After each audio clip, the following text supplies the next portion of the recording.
Guatemala, the Supreme Court of Justice decided to order the Supreme Electoral Tribunal to suspend the officialization of the results.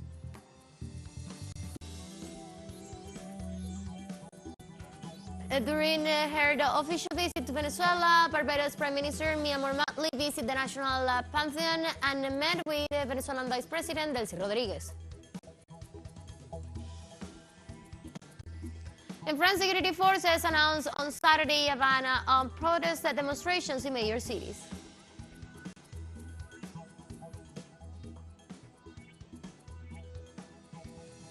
Hello, welcome to From the South. I'm Ana Marrero from the TeleSUR headquarters in Caracas, Venezuela. We'll begin with the news. Stay with us.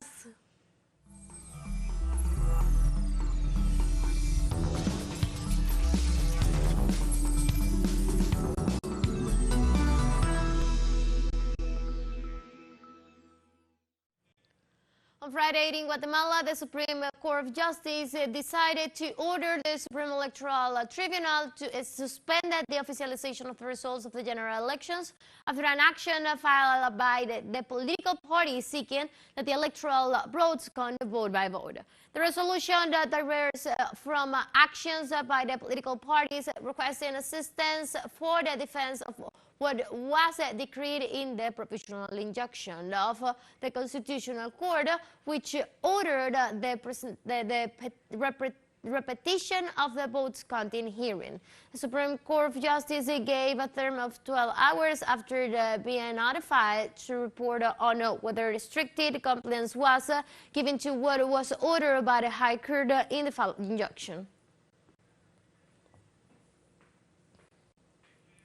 On Saturday, in the framework of the official visit of Barbados Premier Mottley to Venezuela, the executive vice president of the Bolivarian Republic of Venezuela, Delcy Rodríguez, held a meeting at the Casa Amarilla with the Caribbean leader in order to review cooperation issues in various areas and address issues of bilateral interests.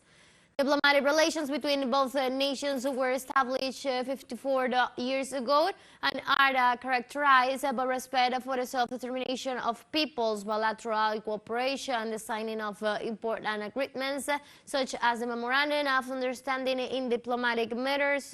It is worth mentioning that Venezuela and Barbados have established commercial relations in areas such as energy, agriculture, air connection, among others, which were carried out during the visit of Executive Vice President Delcy Rodríguez on May to Barbados.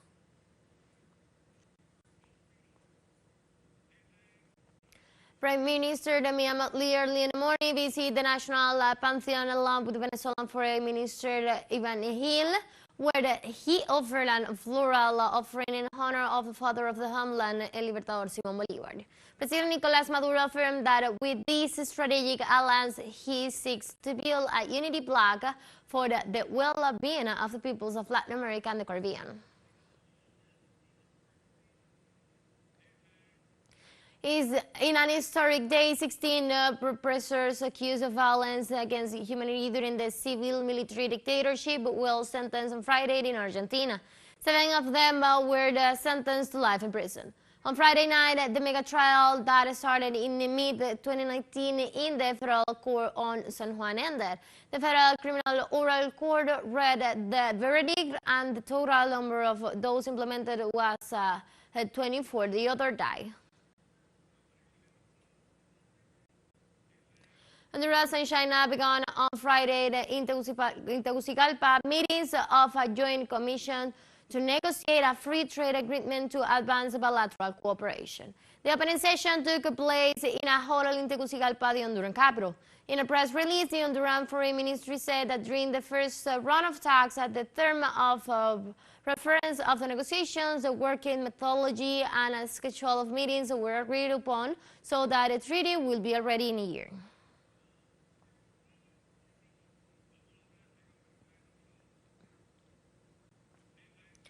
In the midst of economic aggressions against Moscow, the U.S. doubled its imports from Russia, while the volume of its exports to the Eurasian country continued to decline.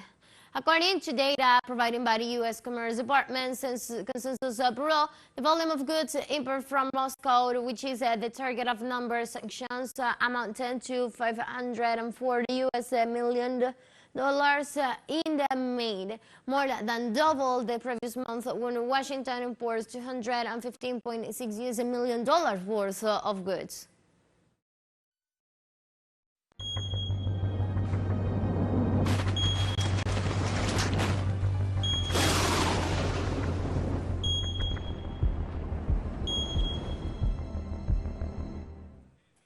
In Guatemala, the volunteers for the department remains on alert due to the increased activity of the Fuego volcano. The National Institute of Seismology, Volcanology, Meteorology, and Hydrology of the country detailed that the volcano located in the central region of Guatemala entered its eruptive phase, presenting expulsion of ash and lava, reasons for which they declared the alert for the surrounding communities. According to the experts, the volcano is in a transitory period since its last eruption.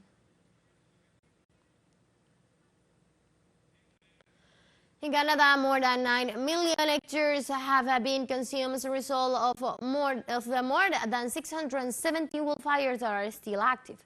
According to Canada's Department of Natural Resources, of the more than 600 active fires, nearly 380 remains uncontrolled, a number already higher than any record.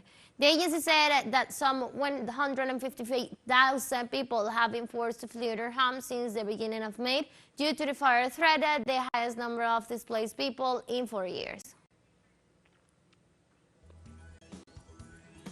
Let's take a short break, but remember you can now follow us on our TikTok account as TeleSUR English, in which you will be able to see news in different formats, news updates and more. Stay tuned for more news.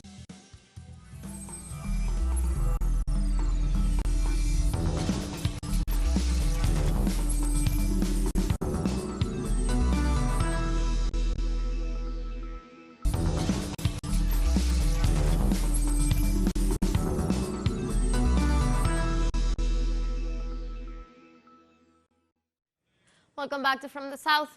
And French security forces announced on Saturday the beginning of protest demonstrations against police violence and repressions in major cities. According to the prefecture of the IS Village Department, the ban of the marches is due to possible disturbance of public order due to recent protests in several localities of the European country.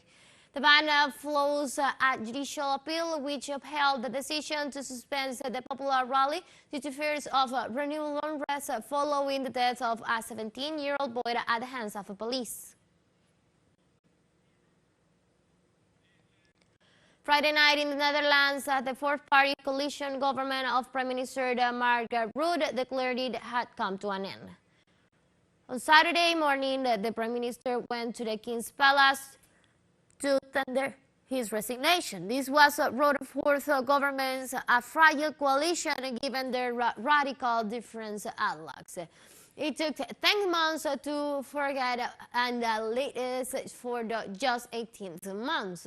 Rutte is the longest serving prime minister in the country. The attorneys, the curbing the uncontrolled and disconcerting migration to Europe over the last few years brought to light the profound ideological differences between the coalition parties. The government has fallen right now. It's not good for the Dutch environment, the Dutch people. They need stability in this time of economical situation and of course the situation with Ukraine. So I hope they will find a solution and they will get together and maybe a new government will be installed in the next few months. That's the best thing for the Netherlands and of course also Europe. Well, I think it's really bad. It sort of seems like they choose more for the best interest of their political party instead of what's the best interest for the country. Because I think he just on purpose made it fall because then he can form a new government with the farmer citizen party. That's what I think, but I don't know. I work in the hospital. I don't know that much about politics, but.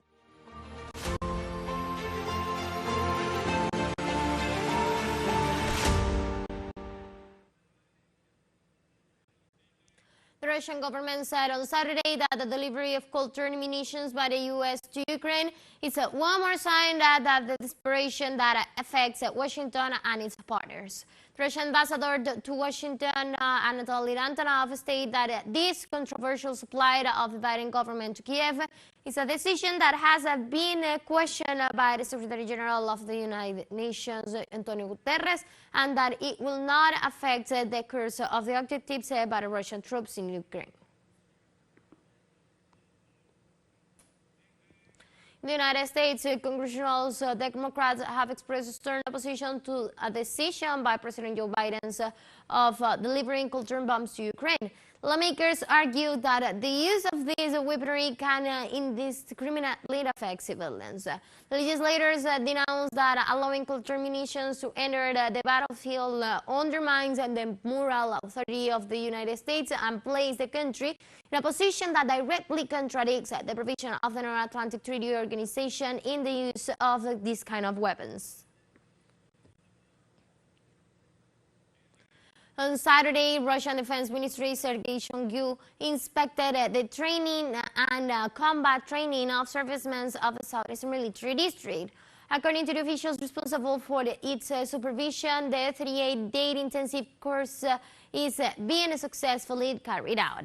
The servicemen are being trained by officers participating in the special military operation being conducted by Russia in Ukraine.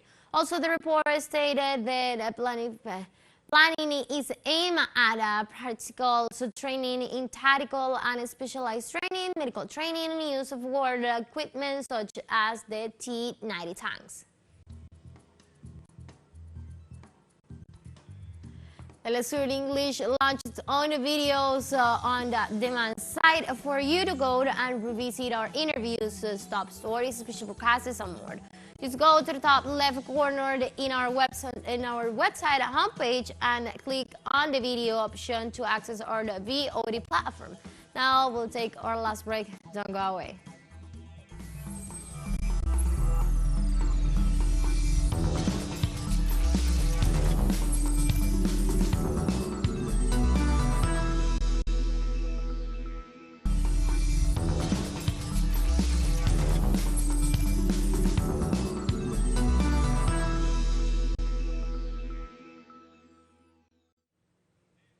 Welcome back. The fourth Syrian International Oil, Gas and Energy Fair, Siren Petrol 2023 started on Friday in Damascus, at the capital of the country. The organizers reported that the event was the participation of more than 55 national and international companies specialized in oil industry, expansion operations, studies, and consulting. The event aims to bring together a group of senior officials, specialists, and experts in the oil industry sectors at local, regional, and international levels, and allow them to exchange experiences and ideas that contribute to shaping the future of the local and global energy sector. On Saturday, the United Nations Refugee Agency stated that since April, more than 170,000 people have fled Sudan across the Chadian border as the conflict in Sudan enters its 13th week with no resolutions inside. United Nations representative in Chad, Laura Castro, told they hosted Muslim women and children whose house had been burned in the fighting. Castro also explains since the killing of the governor of West Darfur, lots more people crossed the border towards the town of Adre from the Agenia in Darfur, including men from Mali's tribes who reported being systematically targeted. In Nigeria, authorities confirm a deadly diphtheria outbreak in several regions of the West African nations. Senior health ministry officials reported 789 confirming cases of the disease and the death of more than 80 infected people in the capital city. Health experts in the country said there have been multiple outbreaks since late last year. The health ministry warned that although The disease has a vaccine. More than half of the children are not immunized. They also said that the outbreak has led to an intensified response, including risk communication, case management, and immunization days. Nigeria, the Agres region is currently in the grips of a blistering heat wave. The scorching heat is having a profound impact on both humans and livestock. According to the year's National Meteorological Agency, temperatures have surged to 47 degrees Celsius in recent days. The extreme heat is taking a toll on the local population, with the elderly and children being particularly susceptible. About livestock is also suffering dehydration and heat stress, which has led to a decline in their overall health and productivity, which raises mortality rates. Area which is a desert zone, the temperature rise is exceptional, often reaching 45 degrees. This is unbearable for biodiversity in general, like the plants and animals. A crowd of protesters rallied in downtown Seoul on Saturday in South Korea to direct the meeting between the head of the National Atomic Energy Agency, Rafael Grossi, and Foreign Minister Park Jin. Rafael Grossi arrived in the South Korean capital on Friday after a trip to Japan, during which his agency approved the controversial project to dump water into the ocean from the Fukushima nuclear power plant, where an accident occurred in 2011. The Park Yin administration said it respects the decision presented by Grossi despite opposition rejections and growing protests in the country. Rafael Grossi came to ask for permission while he was saying that there was no danger or impact on Korea. I think the Japanese action is a very irresponsible decision, considering that Tokyo plan which only pursues economic profits without thinking about the social and environmental facts. We have come to the end of this news brief, but you can find this and many other stories on our website at telesurenglish.net. You can also join us on our socials. We're on Facebook, Twitter, and on Instagram as well. To TeleSUR English from the south of Marrero. Thank you for watching.